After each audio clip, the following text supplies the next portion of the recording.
Welcome you all to the SSC class. Today we will discuss Geography chapter 2, that is Land, Soil and Water Resources, that is given on page 121.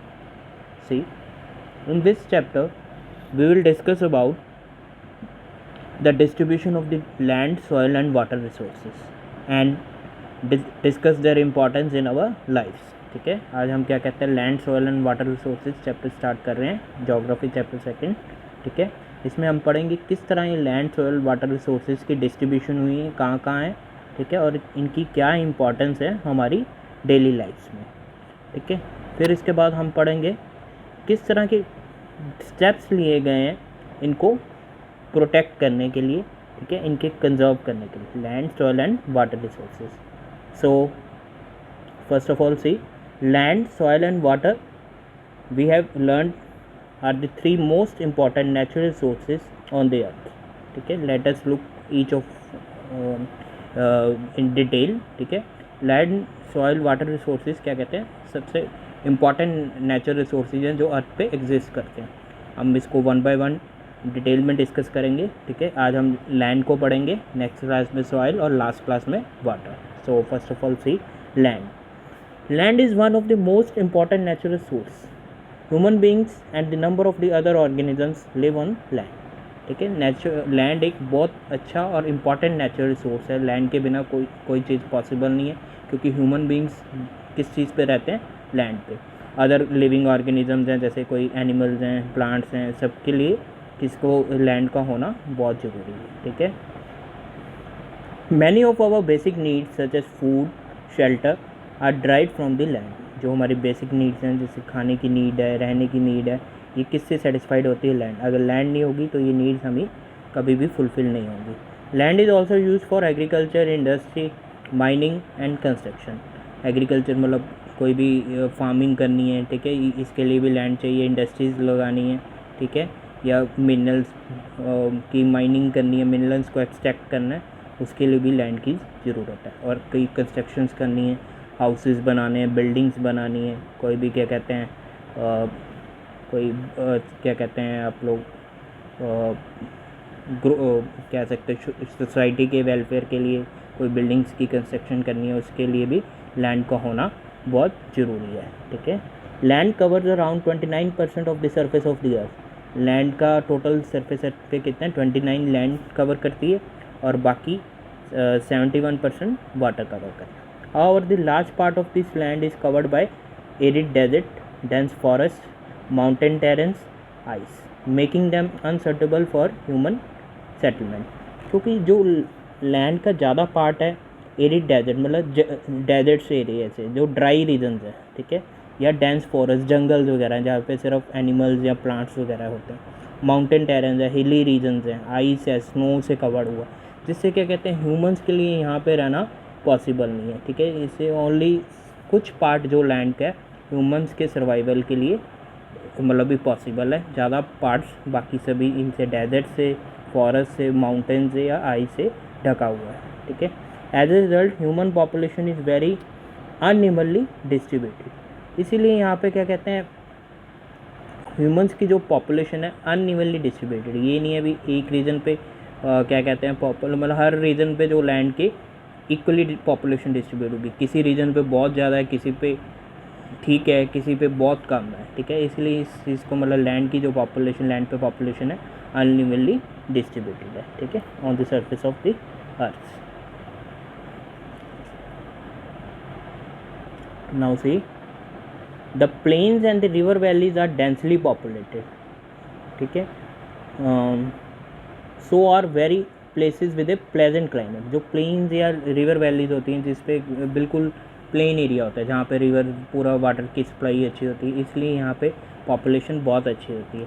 और यहाँ पे क्या कहते हैं climate भी बहुत अच्छा होता है, मतलब प्लेजेंट, ना ज़्यादा सर्दी ना ज़्यादा गर्मी, अच्छा मतलब कि प्लेजेंट इंजॉयबल क्लाइमेट होता है. ठीक है, the places with a difficult terrains या inhospitable climate are sparsely populated. जहाँ पे डिफ़िकल्ट टेरेंस होते हैं, जहाँ प्लेटूज वगैरह या माउंटेन हिली रीजन्स होते हैं, यहाँ पे क्लाइमेट ज़्यादा क्या कहते हैं मतलब विंटर होता है. ठीक है, सर्दी रहती है, इसलिए यहाँ पे पॉपुलेशन स्पार्सली पॉपुलेटेड होती है, मतलब बहुत कम पॉपुलेशन होती है। इसलिए जहाँ प्रॉपर प्लेजेंट क्लाइमेट होता है और रिवर वैलीज़ वगैरह प्रॉपर सूटेबल एरियाज़ हैं ह्यूमन सर्वाइवल के लिए, वहीं पॉपुलेशन ज़्यादा होती है। ठीक है, हाँ जी। नेक्स्ट सी, यहाँ पे 3 पिक्स दी हुई हैं। First pic plain area show कर रही है, next mountain, third plateaus. Now see, plains, mountains and the plateaus are the 3 main kind of the landform. ये मेन लैंडफॉर्म्स हैं 3, प्लेन्स, माउंटेन्स एंड प्लेचूज। ठीक है, plains are generally fertile and thus heavily populated. Fertile region होते हैं क्योंकि agriculture के लिए suitable होते हैं। ठीक है, इसी यहाँ पे मेनली क्या कहते हैं, पॉपुलेशन ज़्यादा होती है क्योंकि यहाँ पे इंजॉयबल क्लाइमेट होता है, प्लेजेंट क्लाइमेट होता है। Mountain regions have difficult terrain and usually have a low population. यहाँ पे हिली रीजन होता है, स्लोप्स वगैरह ज़्यादा होती हैं, इसलिए यहाँ पे ह्यूमंस का सर्वाइवल ज़्यादा पॉसिबल नहीं है। क्लाइमेट भी ज़्यादा क्या कहते हैं, विंटर द स्वेयर, ज़्यादा ठंड होती है, इसलिए यहाँ पे पॉपुलेशन बहुत कम होती है। Plateaus are mostly rich in minerals and therefore support moderate population. Plateaus पे मेनली जो थर्ड पिक शो हुई ये प्लेचूज हैं, जिसमें क्या होता है, मिनरल्स में ये बहुत अच्छी होती हैं क्योंकि मिनरल्स यहाँ पे बहुत बड़े अच्छे मिनरल्स मिल सकते हैं। मिनरल्स की माइनिंग होती है, निकालते हैं, इसलिए यहाँ पे बहुत ज़्यादा पॉपुलेशन भी नहीं होती और ना ही बहुत कम होती है। ये मॉडरेट पॉपुलेशन को सपोर्ट करता है। क्लियर, हाँ जी। Now see, land use depending on the topography. Topography means shape, surface किस तरह का है अर्थ का। ठीक है, सॉइल, क्लाइमेट किस तरह की है, किस तरह का वाटर अवेलेबल है। ठीक है, और या मिनरल्स हैं रीजन में। इस तरह लैंड को डिफरेंट पर्पज़ के लिए यूज़ किया गया। एग्रीकल्चर के लिए हम यूज़ करते हैं, फॉरेस्ट्री मतलब जंगल्स वगैरह, माइनिंग के लिए, मिनरल्स को निकालने के लिए, कंस्ट्रक्शन के लिए। ठीक है, हाउएवर वी यूज़ लैंड। ठीक है, जो जिस तरह हाउ वी यूज़ लैंड, किस तरह हम लैंड को यूज़ करते हैं, ये भी कुछ ह्यूमन फैक्टर्स पे डिपेंड करता है। किस तरह की हमारी डेंसिटी ऑफ पॉपुलेशन है, कितनी पॉपुलेशन की डेंसिटी है, किस तरह की हमारे पास कैपिटल है, फाइनेंशियल रिसोर्सेज है, किस तरह की टेक्नोलॉजी है, उस चीज़ पे भी हम लैंड यूज़ हमारा डिपेंड करता है। नाउ सी, एक आपको यहाँ पे लेफ़्ट साइड में टेबल शो किया हुआ है। लैंड का यूज़ इंडिया में 2013-14 में किस अकॉर्डिंग हुआ है। फॉरेस्ट में कितना हुआ, 23.34%। ठीक है, बैरन या नॉन एग्रीकल्चर, जहाँ पे बिल्कुल मतलब एग्रीकल्चर हुआ ही नहीं, खेती बाड़ी हुई नहीं है, यहाँ पे कितना 14.25। पास्चर या ग्रेजिंग लैंड, जहाँ पे पशु चराते हैं, ठीक है, ग्रेजिंग करते हैं, यहाँ पे 3.33। ट्रीज़, क्रॉप्स या ग्रूव, जहाँ पे ट्रीज़ वगैरह की ग्रोथ अच्छी होती है, वहाँ पे कितनी है, 1.04। कल्टिवेबल वेस्टलैंड, वेस्टलैंड जहाँ पे हम लैंड को ज़्यादा पहले यूज़ नहीं करते, ठीक है, लेकिन बाद में इसे क्या कहते हैं, थोड़ी देर बाद उस लैंड पे प्रोडक्शन करनी स्टार्ट करते हैं। ठीक है, और इस पे कितना 4.02। फैलो लैंड, जो लैंड ज़्यादातर तक हम एग्रीकल्चर में यूज़ नहीं करते, ठीक है, उस लैंड को क्या कहते हैं, फैलो लैंड, 8.07। और नेट एरिया कितना प्रोडक्शन में लेके आए हैं, उसका कितनी परसेंट है, 45.95%। क्लियर, हाँ जी। नेक्स्ट है see, one of the basis on the basis of the land use, it can be put land into classified into different categories. First है arable land, land suitable for cultivation, जो land मतलब cultivation different crops को उगाने के लिए use की जाती है, उसे क्या कहते हैं, एरिबल लैंड। पास्चर लैंड क्या होती है, land use for grazing life stock, जो हम पशुओं को चराने के लिए जो यूज़ ग्रेजिंग लाइफ स्टॉक के लिए, उसे क्या कहते हैं, pasture land. Fallow land, land left unused for season to be cultivated later, जो हम किसी सीज़न के लिए लैंड को यूज़ नहीं करते, अनयूज़ करते हैं, लेकिन बाद में लेटर ऑन उसे कल्टिवेशन के लिए यूज़ करते हैं, that is known as fallow land.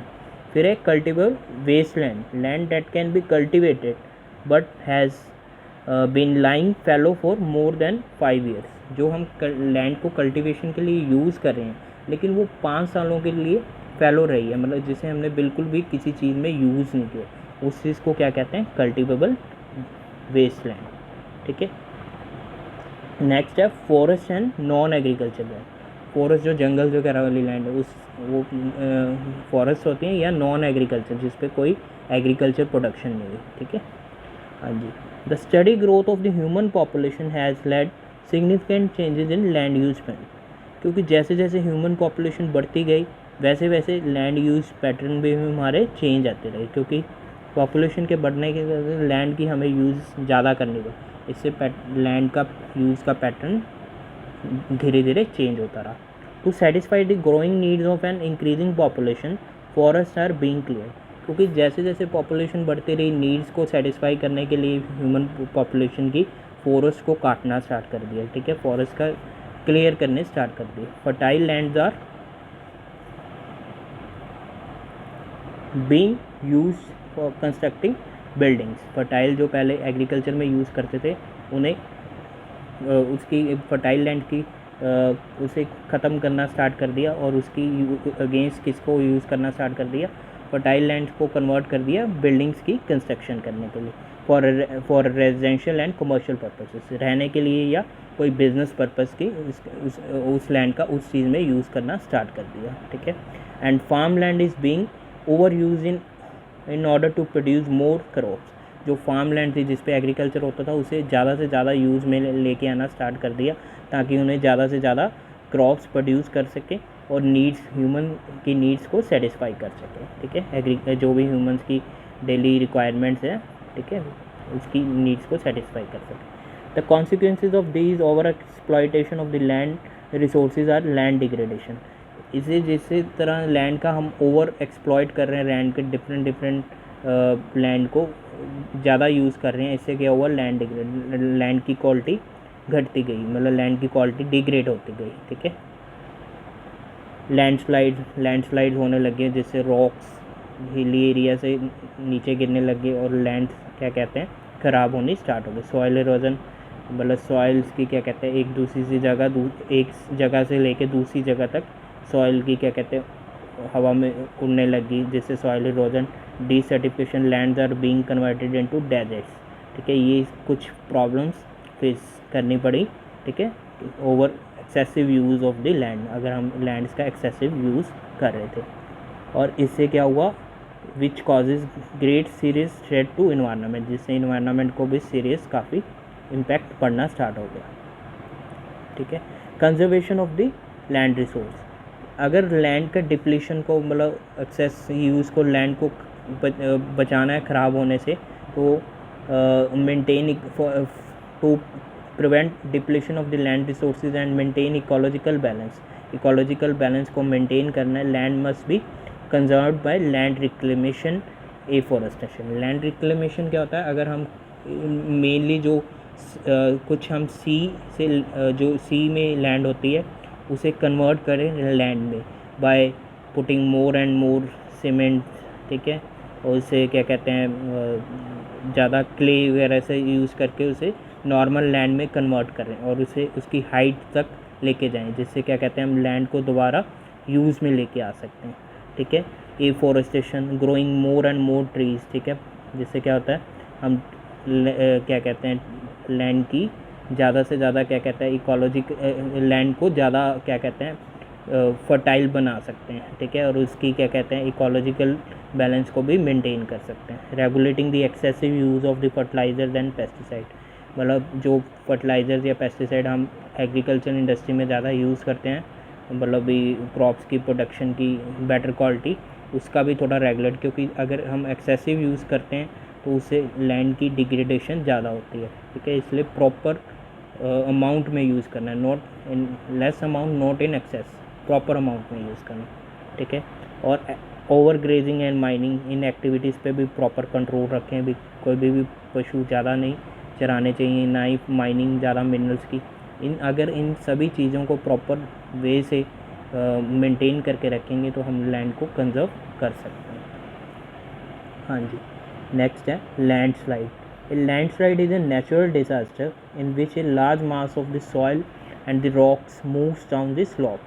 इसमें क्या था, एक सॉइल्स का कई बार मिट्टी हवा में नीचे आनी स्टार्ट हो जाती है, ये रॉक्स हिली स्लोप रीजन से, किसकी ग्रेविटी की फोर्स से, ठीक है, जब आनी स्टार्ट होती है तो क्या लैंड का जब काफ़ी हवा चलती है, ठीक है, ग्रेविटी की फोर्स लगती है, तो large mass of the rocks या सॉइल स्लॉप से नीचे आने स्टार्ट हो गए, इस चीज़ को क्या कहते हैं लैंडस्लाइड। लैंडस्लाइड ऑफर अकन during this soon after the other natural disasters like earthquake, floods, volcanic eruption. ज़्यादातर लैंडस्लाइड कब होते हैं? जब अदर कोई नेचुरल डिजास्टर्स होते हैं, जब कोई कभी भी अर्थक्वेक आता है, जब क्या कहते हैं नीचे से क्या कहते हैं हिलनी स्टार्ट होती है, फ्लड्स, पानी का क्या कहते हैं ज़्यादा फ्लड्स वगैरह आते हैं, या कभी कोई वोल्केनोज पड़ जाते हैं, उसके बाद लैंडस्लाइड्स ज़्यादा आते हैं। या landslide also can be cause by human activities, कुछ ह्यूमन एक्टिविटीज़ की वजह से भी लैंडस्लाइड का हो सकते हैं।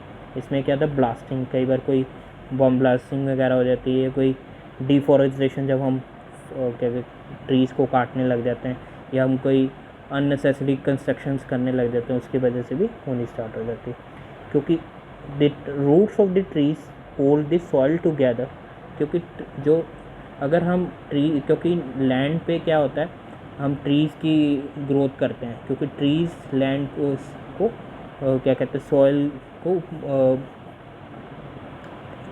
जो रूट्स होती हैं ट्रीज़ उसको पकड़ के रखते हैं।